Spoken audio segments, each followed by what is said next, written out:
talk in a humble way. I'll just share with you, I mean, the first experience of this humble talking that I experienced when I became a devotee in 1988. So, I was here, a new devotee, just few weeks old maybe, or few months at the most. I was a new devotee and I heard two devotees talking. And obviously when you are new, you want to learn everything, right? Everybody who does something, you want to, oh, acha, aisa bhi hota hai. Oh, aisa bhi hota hai. Isn't it? I'm sure all of us, when you first came to Krishna Consciousness, people talking, oh, wow. Because the way devotees live, the way devotees talk, the way devotees do things are very different. Right? When I first time heard, I saw a person applying tilak, I was like, wow. And I'm sure all of you also must have experienced, wow, this is so nice. So I was here and two devotees were talking. He said, Prabhu, I am very fallen. So this was a new thing to me. I mean, I was a college student, right? So I said, fallen? I said, I'm so fallen, I'm like the worm in your stool. So maybe, my God, the people are quite gross, man. We don't talk such things, I mean, in such a way. I mean, usually when we don't talk such things, right? But in, of course, spiritual circles, stool is a very important discussion point. So, and of course, then I later on realized this was something which was spoken by Krishna Goswami. I mean, he's such the most elevated writer of all writers. So anyway, that person whom he said that I'm like the worm in the stool. So that person had to refute back, because when devotees discuss, you have to win the argument. So then he said, Prabhu, I am like the worm in the stool of that worm. Now this was obviously something very beyond my understanding, but the point I am trying to say is, we have our lingo, we try to act humble, but in our real behavior, that's why this word today is very interesting, that he was very consistent in his character and behavior. And that is where the real problem is, my dear friends, in our spiritual practice. There is a huge gap, a huge dichotomy in our behavior and our character. Or rather, what we show people what we are and what we really are. To the extent you are transparent, to that extent you get empowered by Krishna, because Krishna takes over. Because what you are doing, to the extent you are transparent, means you are telling the world, this is the way I am. Not transparent in the way of being horribly, what is the right word? Shameless. Many times people like to be shameless. You know what? I broke the 4 negative principles yesterday. That's shameless. That's horrible. We are talking about being shameless. But we have to be transparent that I'm struggling. I'm a struggling sadhaka. Please, I need help. Don't give me a false understanding that what I'm not. And I don't want to show to people what I'm not. Yeah? So, empowerment is a very, very important thing in our life. Let us always remember that we can never be proud of borrowed plumes. This is a phrase from the British. There are many times when Britishers, they used to go for their ball dance. Many Britishers, they had their own, plumes means coats. Very beautiful coats. So many Britishers, they are not wealthy, but they want to dance on 31st December night. What they do, they hire the best of plumes. They hire it for a day. Tomorrow I'll give you back. So it doesn't belong to them, but they are wearing it. But they have to be very careful. It doesn't belong to them. When they go back, it goes back. So you cannot be proud of borrowed plumes. And please understand, our position is always going to be never owners but trustees. There's a huge difference between an owner and a trustee. And we'll never be owners, because there's Akale, Ishvara, Krishna, Ara, Shakala, Bhritya. Very simple, very clearly explained. Akale, there's only one owner. Akale, Ishvara, Krishna, Ara, Shakala, Bhritya. Everything else is false. Everything else is that we are simply trustees, we are never the owners. So, it's so important that Valmiki, who has been told by Lord Brahma that please write a scripture, I said, how do I write it? I said, don't worry. Just meditate upon Sri Ram. And Ram will empower you, and he will give you the glimpse of the most intricate pastimes of his where you can write. And this was exactly what happened to Krishnadas Kaviraj Goswami in Chaitanya Charitamrita. We very contemporary right now, we can really relate to, because we know the place, Radhakund, where he wrote the scripture. He's saying that I'm suffering from cataract. I mean, when you have cataract, I know, because we go to Barsana Eye Camp, we have Brijbasis who have cataracts, and they want to see. They want to see the Lord. And then we do these cataract operations. And believe me, my dear friends, I have been experiencing it so many times. When the first time when we open their bandage and they see, and the amount of blessings that they give you. So that's why all our volunteers, they all wait कि blessings आने वाले भर भर के. I said, oh, तेरी बीबी अच्छी हो, all these Brijbasis, they like all these blessings, तू बहुत पैसा वाला हो, तो भगवान राधा रानी तेरे पे कृपा करे, and they give blessings. Why? Because they're able to see after years. They have not seen, because cataract you can't see. Simple operation, you just remove you can see. So Krishna Kaviraj Goswami said, I have got cataract in both the eyes. Of course, there was no Barsana Eye Camp that time. Otherwise, we would have taken him for the cataract from Radhakund. We do get sadhus from Radhakund coming and getting cataract operations done. Very special. Once since I'm here, I go to this Barsana Eye Camp. We do the seva of publicity. So we go to all the villages around Barsana, all the villages which are like divine pastime places of the Lord. So we will have a separate session where I can tell you different stories of different places.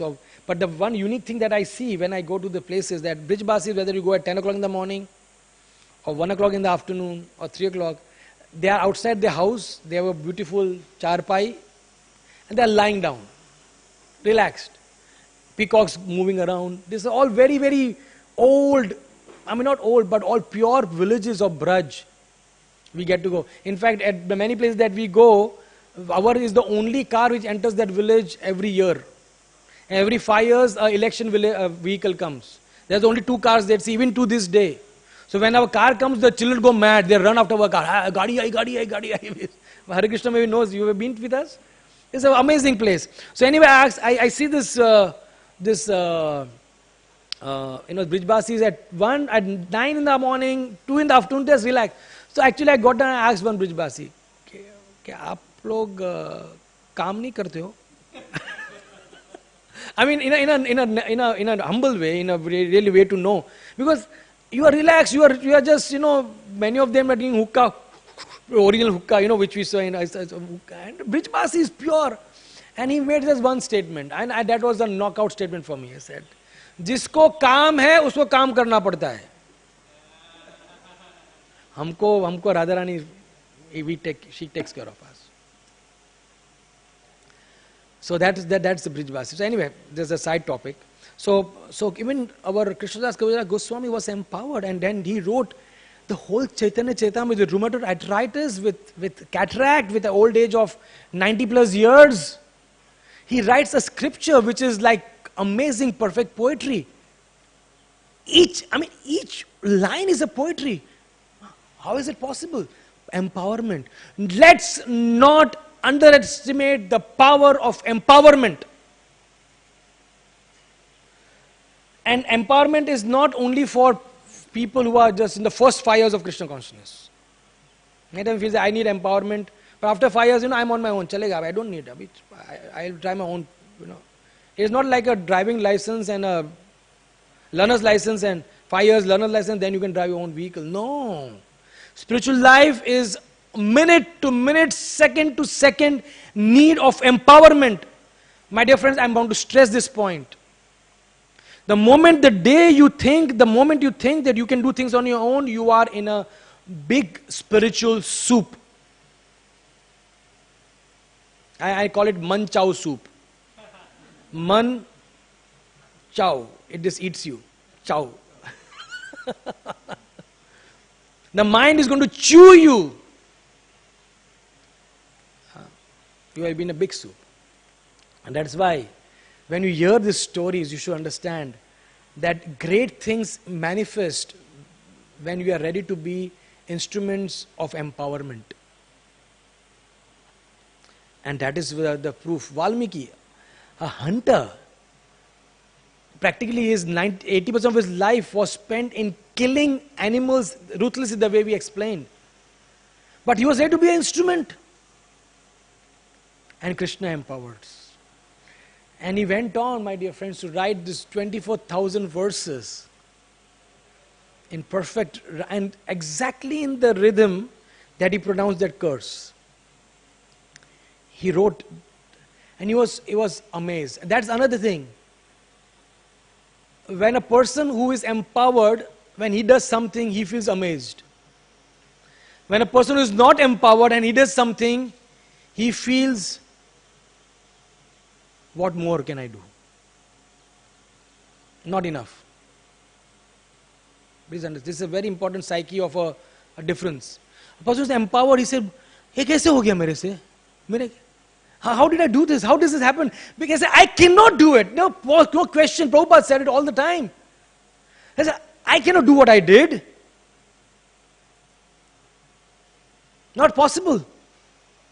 And we ourselves have experienced this so many times. What we speak is something that we don't know what we speak, isn't it? Even ordinary, struggling sadhaka like us, we wonder how I give this answer. So if Krishna can use us, what are we? Insignificant is also a very significant word for us. We are very insignificant. And if Krishna can do something wonderful from us, the power of empowerment. Let us always meditate upon and let us always be wanting that empowerment. That was the only difference between the Pandavas and the Kauravas. The Pandavas were always seeking empowerment and the Kauravas were always seeking independently doing things. The Pandavas were always seeking blessings and the Kauravas were always out gathering curses. Isn't it? You see the life of the Kauravas is a life of curses after curses after curses after curses after curses. And see the life of Pandavas. It was a struggling life, no doubt, but still full of blessings. We bless you, this. Even Urvashi cursed Arjun. It was a blessing. So all is blessing. Devotees should be out gathering blessings. And let not your behavior be in such that knowingly or unknowingly you are out to gather curses. But when you get curses, you lose empowerment. Our life, my dear friends, should be such that we are busy gathering blessings. Because that's what our life is meant to be, and that's what our life is all about. A bunch of collected blessings is what our life should be. And that's what Prabhupada said, all I am made up of is my Guru's blessings, isn't it? Why? Because he says blessings after blessings after blessings. And devotees do bless. And it's not a bless means somebody who is a dadi or somebody who is old. Yeah, मैं आपको आशीर्वाद देता हूँ, ऐसा नहीं है. But you just give when somebody is thirsty, you give water and that is a blessing. When somebody is in trouble and you help and said, Prabhuji, thank you. That's a blessing. Somebody doesn't have to raise the hands and say, blessing is something, the good feeling for you coming out from your heart. And similarly, curse is not somebody has to take I curse you. That's not curse, but somebody who feels sad and high, not even pronounced it, but in your heart he has felt, Shridama, what you did, I didn't like it. I'm hurt. That is a curse, my dear friend. It's a curse.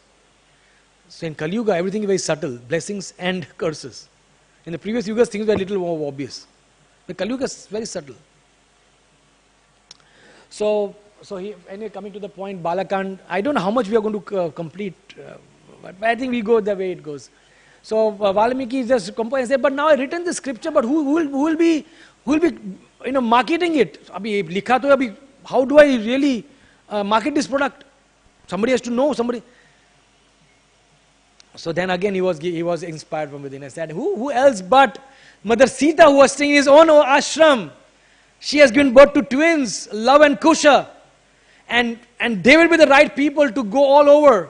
So they were the original reciters of Ramayana. When we are describing Ramayana, my dear friends, we are actually following in the footsteps of the sons of Sri Ramchandra Bhagavan. What a glorious task we have.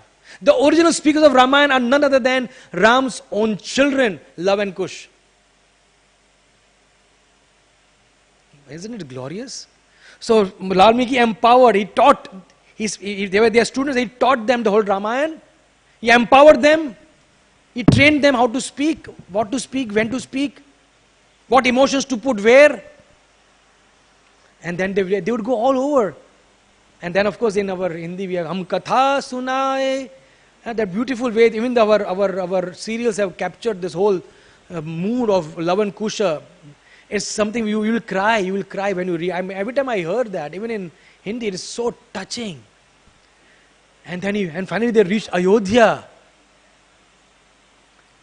And doing a little fast forward. So they start glorifying Ayodhya. Ayodhya is a dharma bhumi. It's a beautiful place. And they talk about the original lineage of Sri Ramchandra Bhagavan, Ishvaku. The same Ishvaku who comes in Gita. The Gita was spoken to Ishvaku. The same great glorious person. He was part of the solar dynasty, the sun dynasty, where Ramchandra Bhagavan took birth.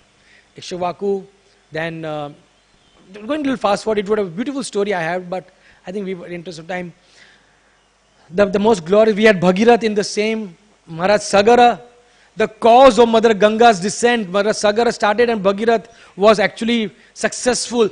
That whole descent of Mother Ganga was caused by the glorious original lineage of Sri Ramchandra Bhagavan. Can you imagine life without Ganges, my dear friends?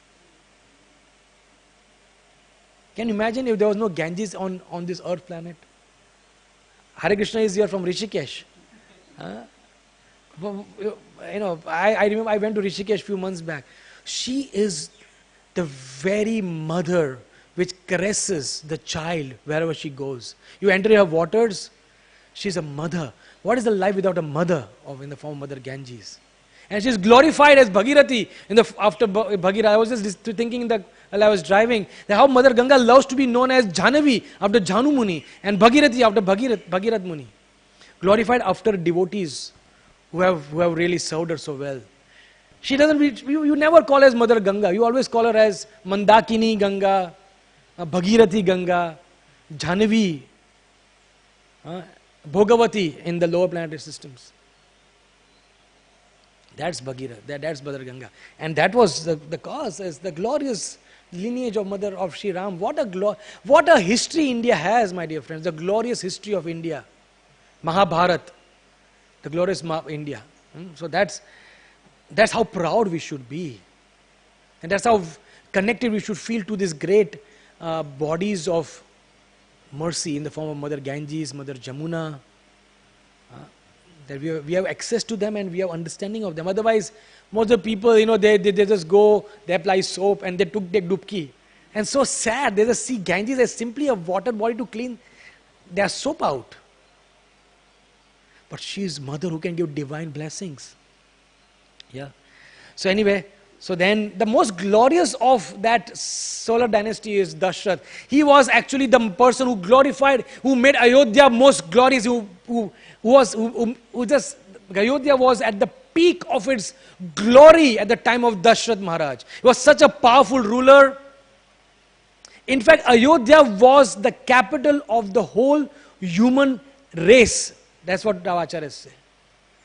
Not only the capital of India, it was a capital, that means the capital of the whole creation, the whole planetary system that we talk about. The Ayodhya was the capital. That's significant, right? Very significant. Ayodhya was that. That's how glorious Ayodhya was. And Dashrath was glorified. It was a brilliant. Everybody loved him. It was said that Ayodhya Vasis. It was such a powerful life that Dashrath led. What's the time we need to end? 9:30? That people in Ayodhya would not fall sick. There was no pandemic. They would not tell a lie. There was no need to tell a lie. Why do we need to tell a lie? We want to cover up something. There was nothing to cover up. There was nobody lying. They were all very, very healthy. All very, very prosperous. All very devoted to their king. The king devoted to them. Sounds utopic, right? Sounds something like, what?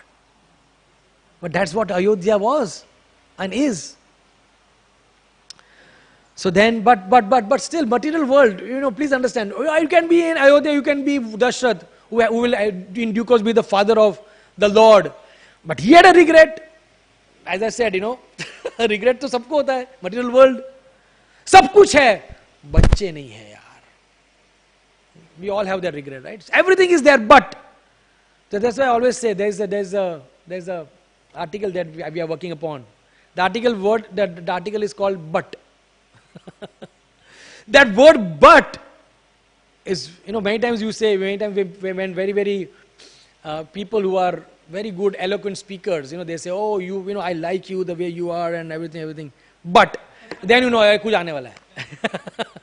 The word but is actually the whole. So that's what life is. There's a big buts.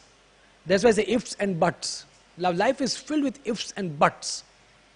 Only if I had this, but I don't have this. Ifs and buts, ifs and buts. That's the life, the story of life for 99% of people. There was bit but for the Dashrath Maharaj. But everything is there. 350 wives. I mean, you know the story, right? Dashrath was a smart person. And every time Parshuram came to kill him, because he was killing all Kshatriyas, when he came to news that Parshuram is coming, he would just start a marriage and he would get married to a particular lady. And that's how he had 350 wives, because every time, and Parshuram would not kill when there was a marriage happening. So that's how he had 350 wives, of which 4 were very prominent. But of all of them, he didn't have and it was a sacred duty of the king, very sacred duty, to give the kingdom the right heir, the right vanshaj to rule and train him. But I don't have any. So what to do? So he was very sad. Little fast forward, he had 8 of his main ministers, of which one of them, there's 8 ministers Dashrath had. If you want more details, we can talk later, but I'll talk about the one minister, Sumanta. Very famous, Arya Sumanta. He said, Dashrath, I must tell you one story. You are regretting, you are in pain, but there's a story I heard, which I heard in one of the Bhagavatam classes. I mean, one of the discourses. And this was spoken by Sanat Kumar, and he speaks about you. Remember, he was speaking of something which is going to happen in the future. He speaks that would be in your dynasty. He was telling, Sanat Kumar is addressing the one of the kings of the solar dynasty. He says, in your dynasty there will be a king named Dashrath, and he will have 4 children, of which one of them with the supreme personality, the other would be the Anshas. So you have a child, don't worry. Acha, that's very well. Thank God. And if that's what astrologers are all about, right? Do आपके life में बच्चे हैं, चिंता मत करो, अच्छा लगता है यार. आपके लाइफ में पैसा है, चिंता, thank God. You feel nice when somebody predicts something good about you in the future, something. But of course, this is prediction which is really genuine, because Sanat Kumar, the original Sanat Kumar Samhita, very powerful personality. Sanat Kumar के ऊपर पूरा class हो सकता है. That's a great personality. Sanat Kumar is. Sanat Kumar Prabhu also. A great personality, great name. So Sanat Kumar had predicted that he has 4 children. Said, how do we have? Tell me how can I have a child? अभी तक तो नहीं है. I tried and tried. So don't worry. And he explained, Sanat Kumar has explained how you will get a child. As how is it? You have to call a person named Rishya Shringa. Rishya Shringa, how will he come? And I'll just end the discussion. It's very interesting. What is this personality named Rishya Shringa? There was a beautiful, a very powerful sage called Nimbandaka, who was performing intense tapasya. Intense tapasya, very, very intense tapasya, very, for years and years celibate, not eating, not drinking, having pure thoughts. doing tapasya. And moment something like this happens, only one person who is scared. Our worshipable Indra. We should never look down upon him. He is a great person. We have no right to really demean him in any way. He is worshipable. What he does, it is between him and the Lord. As far as we are concerned, he is a worshipable. Because many times we say, Are Indra. Are Indra nahi hai wo. Because Krishna can tell him, but you, who are you? Sometimes we assume that we have the liberty what Krishna has or Brijbasis have. पर हमारी मर्यादा नहीं है वो, हमारी औकात नहीं है. We should behave in our औकात. We should behave within our limits. So Indra Bhagwan, he got little jittery. We can learn from him, but not judge him. That's very important. You have no right to judge. So he said, he sent a particular damsel named Harsha. I said, do the needful. You know what to do, right? He said, yes, I know what to do. So she came to this Nibandhaka. I said, I already decided I want to have a child from you. And if you don't give me a child, I will commit suicide. बोले यार ये क्या बला है? ये कहाँ में I'm doing tapasya, कहाँ से ये problem चालू हो गया? So he said, no, don't worry. So of course, sadhus, saints, they don't want to displease anybody. He said, so he, as part of his energy that he had, he gave a small portion of the energy. He said, this energy will take care of your desires. And he gave that energy and left. That means there was a drop of semen that he gave. I said, this will take care of your needs. I don't have to really stay with you. He was a detached sadhu. So then this Harsha said, oh, this sage, his energy was so powerful that just that one drop was shaking the whole earth planet. It was shaking. He said, do something about it. So then she took that drop and put it in the womb of a deer, female deer. And then she went. Because Apsaras, they have no attachment. They are on duty. They are officers on special duty, OSD. They do their duty and then they go back. So she went back, but the deer became pregnant and gave birth to a beautiful human boy with small deer horns. So as Maharaj explains, a very beautiful boy, but deer horns. Charming. But one thing Nimandaka said, this boy, and of course, Nimandaka said, no, that deer said, this is your child now. What do I do? A human being ko, how do I take care? This is your child. Take care of your child. And Nimandaka said, where is the mother? Mother is gone. I mean, the Apsara is gone. So Nimandaka said, I have nothing to do with ladies. And I don't want this boy to do anything with ladies. I mean, nothing against ladies, but that's what his realization. It is not my realization. Please don't curse me, my dear ladies. I am not saying this. I respect and love ladies. But he said, nothing to do with ladies. So he said, in the ashram where he is growing, there should not be a single female entity. Forget human beings. Single female mosquito bhi nahi mangta hai, cockroach nahi, nothing. No females. So that means in that area, it was a hardcore brahmacharya ashram. Means, of the real sense. That no females in any shape or any way, not allowed. So, we are going little different. So then, Dashrath, even though he had no son, he had one daughter through Kausalya. Her name was Shanta. And Dashrath had a friend named Romapat Maharaj. And he was so close friend. Romapat Maharaj didn't have a child because he was cursed. So then, Shanta was growing in the kingdom of Romapat Maharaj. And the only way the curse, that Romapat Maharaj was going to get rid of the curse, and because of the curse, his whole kingdom was a drought for decades, not even for years. For decades there was a drought. So please understand, here is Rishashanka who is born on one side, that's one part of the story. Then we have Romapat Swami whose kingdom is cursed and there is a drought. On the other side there is Dashrath who needs Rishashanka to come to his kingdom. Okay, there are three things. So now, Shanta is given to Romapat Maharaj, and she's growing there. So he said, so Rompa Swami was told that only way you can get rid of this drought is if a great Brahmana like Rishishringa comes and touches your kingdom. But how will Rishishringa come? He is in captivity. He is not allowed to come out of the ashram. How will he come to my kingdom? There's a plan. So he called all the ladies from his kingdom. He said, please dress as rishis.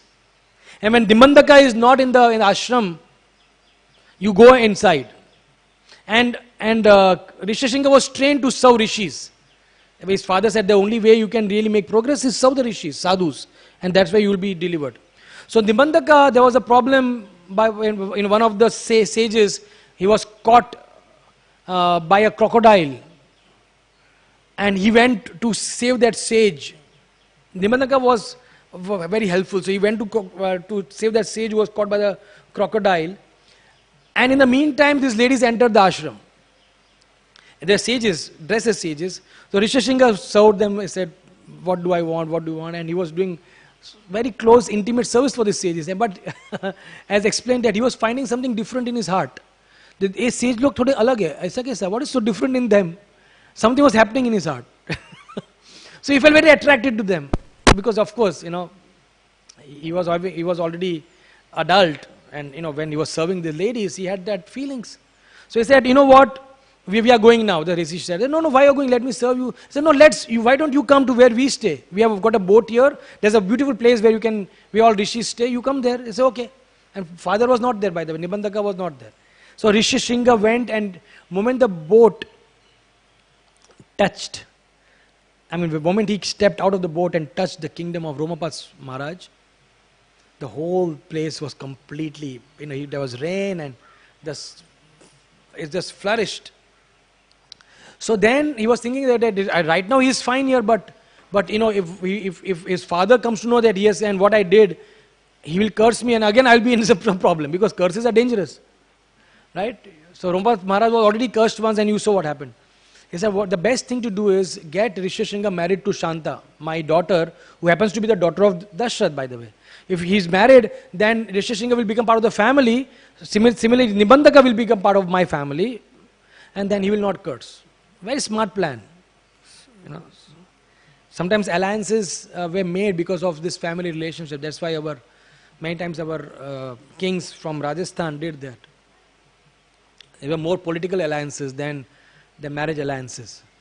That's why we have this Akbar marrying Jodha. There's nothing great.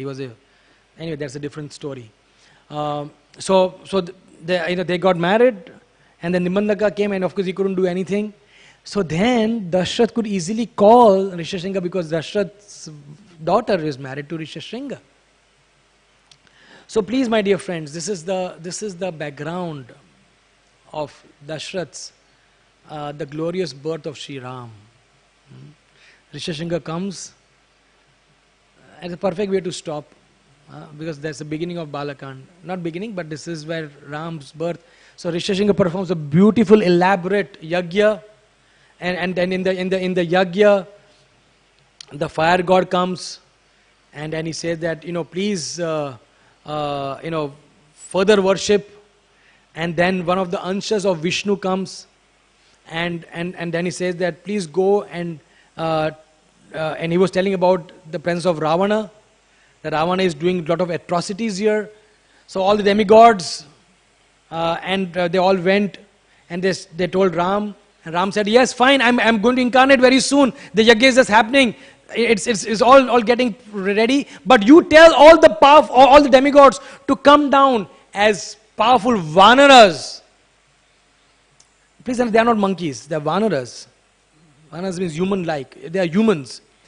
And they should have the same knowledge, the same strength, and the same dedication to Vishnu as demigods have. So these vanaras, and they should be, and specific instruction is they should be humongous in size.